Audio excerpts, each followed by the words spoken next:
Good morning! Halika, magkape tayo.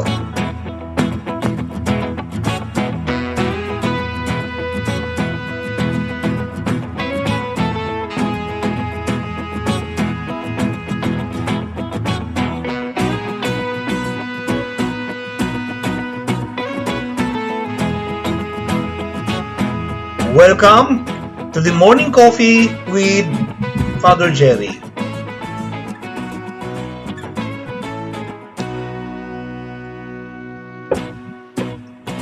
Our text for today is from the Gospel of Luke chapter 7 verses 36 to 50.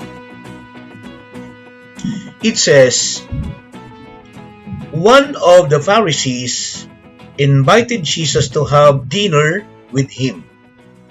He went to the Pharisee's house and reclined at the table. A woman in that town who lived a sinful life learned that Jesus was eating at the Pharisee's house. So she came there with an alabaster jar of perfume. As she stood behind him at his feet weeping, she began to wet his feet with her tears. Then she wiped them with her hair, kissed them, and poured perfume on them. When the Pharisee who had invited him saw this, he said to himself, if this man were a prophet, he would know who is touching him and what kind of woman she is, that she is a sinner. Jesus answered him, Simon, I have something to tell you. Tell me, teacher, he said. Two people owed money to a certain money lender. One owed him 500 denarius and the other 50. Neither of them had the money to pay him back. So he forgave the debts of both. Now, which of them will love him more? Simon replied, I suppose the one who had the bigger debt forgiven. You have judged correctly, Jesus said.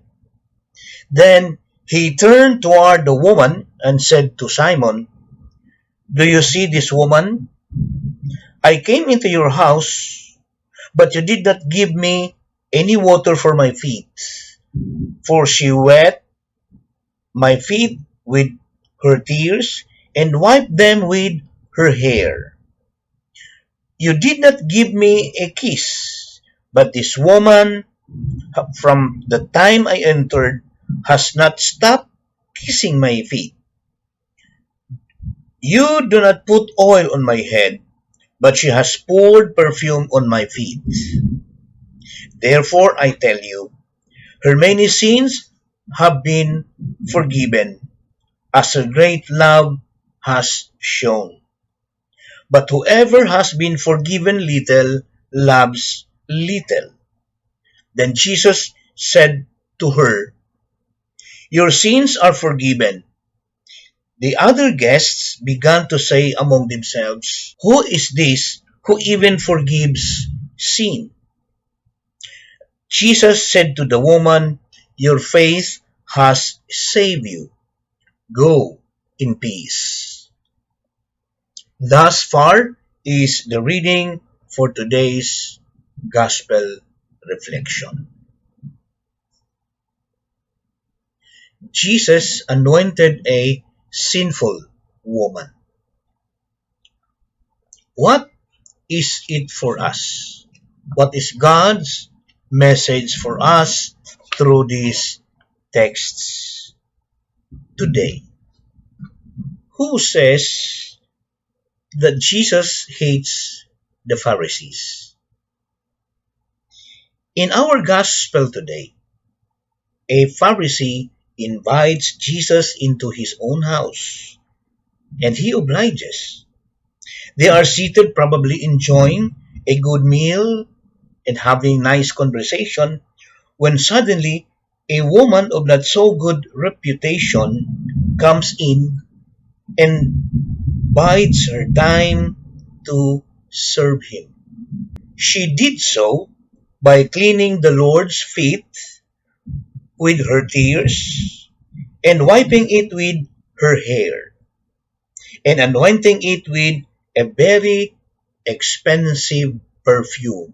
But instead of reflecting upon himself whether he has given Jesus the proper hospitality of washing his feet as a guest in his house, he instead evaluated Jesus on how he behaves in this occasion. He deflects the object of his scrutiny from himself to Jesus and the sinful woman. And many times we have done this. Instead of examining ourselves, we examine others. We exempt ourselves from criticism and instead subject others to it. The woman, conscious of the social stigma during that time, did what she could to ask forgiveness for her way of living. Underline that. She spared nothing and gave her all to Jesus. Simon the Pharisee, the host of Jesus, watched all of this. And as he was watching, he also was studying and judging Jesus while judging the woman of ill repute. Finally, Simon said to himself, if this man truly is a prophet, surely he would recognize that this woman bathing his feet and touching him is a public sinner. And most likely Simon's disapproval was written all over his face. Jesus was well aware of what Simon was thinking.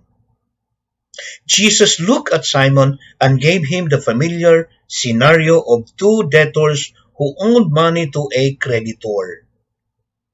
One 500 days wages and the other 50 days wages. Neither creditor was able to repay the debt. When the creditor realized that neither one had the money to repay him, he generously forgave their debts. Imagine the shock that debtors must have experienced at the creditor's generosity. They must have been overwhelmed with amazement and gratitude.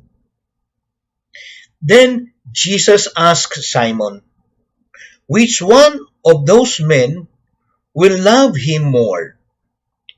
Naturally, Simon answered, the one who owed the most money.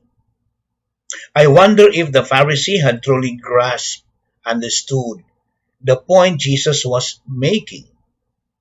Did he even begin to comprehend what Jesus was trying to say to him? Or was he so fixed in his own belief system that what Jesus said was so out of this world? Simon was very likely a collector of celebrities. He patronized Jesus because of his popularity with the crowds. Why did he criticize Jesus' compassionate treatment of a woman of ill repute, most likely a prostitute, a public sinner? The Pharisee or the Pharisees shunned the company of public sinners, and in so doing, they neglected to give them help they needed and to find healing and wholeness. Why did a woman with a bad reputation approach Jesus and anoint him with her tears and costly perfume at the risk of ridicule and abuse by others. The woman's action was motivated by only one thing, and namely her love for Jesus. She loved greatly out of gratitude for the kindness and forgiveness she had received from Jesus. She did something a Jewish woman would never do in public. The woman's lavish expression of love was an offering of gratitude for the great forgiveness, kindness, and mercy Jesus had shown to her. Our challenge: why did a Pharisee invite Jesus to his own house for dinner and then treat him discourteously by neglecting to give him the customary signs of respect and honor? I wonder how we would react if this scene were reenacted in our own lives. Would we also be shocked by Jesus' action? Would we comprehend the great gift Jesus gave to this woman? Would we criticize Jesus just as Simon did? Or would we be astonished by Jesus' gentle, loving, and forgiving spirit, no matter how great the woman's sin had been? The good news for us is that when we are the sinner, Jesus will love and forgive us, as he lovingly forgave this woman in the gospel today. Do we believe and trust this reality? Let us come to him and be forgiven from ours. Let us pray. Lord Jesus, your grace is sufficient for me. Fill my heart with love and gratitude for the mercy you have shown to me, and give me joy and freedom to love and serve others with kindness and respect. We ask this in the name of Jesus our Lord. Amen. Okay? So paano to mga kapatid? Don't forget, again, to finish your coffee. Thank you so much. Magandang buhay. May God bless us all. See you tomorrow.